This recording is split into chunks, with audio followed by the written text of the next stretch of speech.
да се скицира еден возможен график за функцијата f од x за која што е исполнето. Ајде да видиме прво ова својство кое што е опишано тука. Треба f од x да е еднакво на 1 ако x е поголемо од 0 и x е цел број. Значи f од x е 1 ако x е поголемо од 0 и x е цел број. Кои се цели броеви поголеми од 0? Тоа е единицата, двојката, тројката, четвртката. Во единицата вредноста на функцијата треба да биде 1. Значи f од 1 треба да биде 1. f од 2, значи 2 е позитивен цел број, треба да биде 2. Истото така, истото важи и за f од 3 и за f од 4.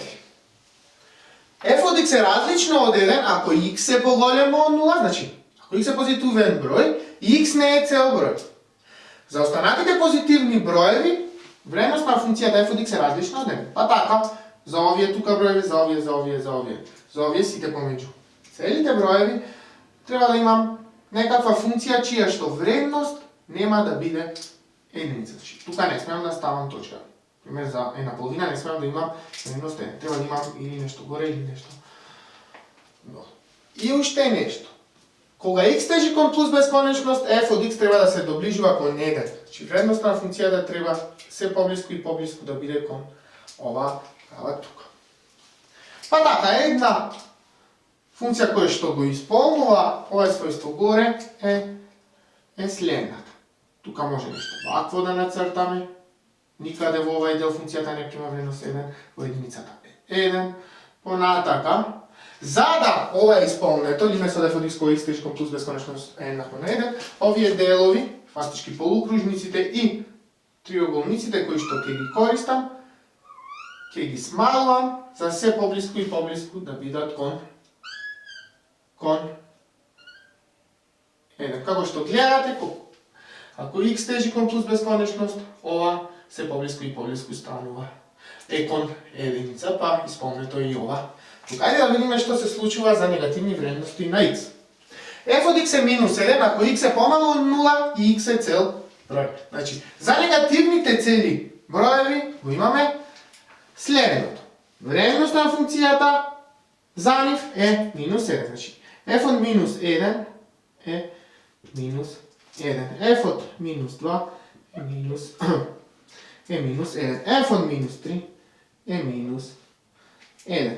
f од минус 4 е минус 1. f од x е различно од минус 1 ако x е помало од 0 и x не е цел број. Значи тука треба некако да скицираме нешто слично како и овде. И дадено е уште следното или место f од x кога x тежи кон минус бесконечност е минус 1. Па така, треба кога x тежи кон минус бесконечност да се воучува од графикот дека функцијата се доближува кон вредност минус 1. Може тоа на следен начин да го нацртам. Помеѓу 0 и единица можам нешто вакво да нацртам, па потоа нешто вакво, па после можам да нацртам тука вакво нешто, за да се воочува доближувањето кон вредноста минус 1, наредниот триаголник ќе нацртам помал, наредниот помал, па овде ќе имам, да речем, уште помал и така натаму. Ова е еден график на некоја функција f од x која што ги задоволува наредните својства. Како што пишува во задачата, ова е еден возможен график. Возможни се и повеќе графици. Оваа задача ќе ја дополнам со уште едно баре. Ако го земам овај график, значи сега го земам графикот, не тоа што е горе дадено во задачата, значи го земам овај график. Да се определи од овај график во кои точки постои лимесот. Значи да се определи од овај график кој што го нацртав, да се определи во кои точки постои лимесот. Во графикот може да забележиме дека проблем би имале во нулата. Значи левиот лимес во точка 0 на оваа функција дадена со овај график е 0, додека десниот лимес на функцијата f од x кога x тежи кон 0 е еднаков на 1. Бидејќи овие лимеси се различни, следува дека лимесот на f од x кога x тежи кон 0 не постои. Веќе имаме лев лимес и десен лимес, кои што се различни, лимесот во точка 0 на функцијата дадена со овај график не постои. Ако претпоставиме дека вака продолжива графикот, дали во сите останати точки постои лимесот? Да, ева која земам точката F.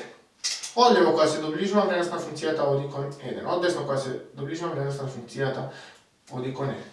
Која земам оваа точка, да речеме нека 1, точка 2. Од лево која се доближува вредност на функцијата оди кон ова бројче b. Тука од десно која се доближувам пак вредност на функцијата се поблиску и поблиску кон ова бројче b. И за сите останати би важело истото. Од графикот може да кажеме дека лимесот на f од x постои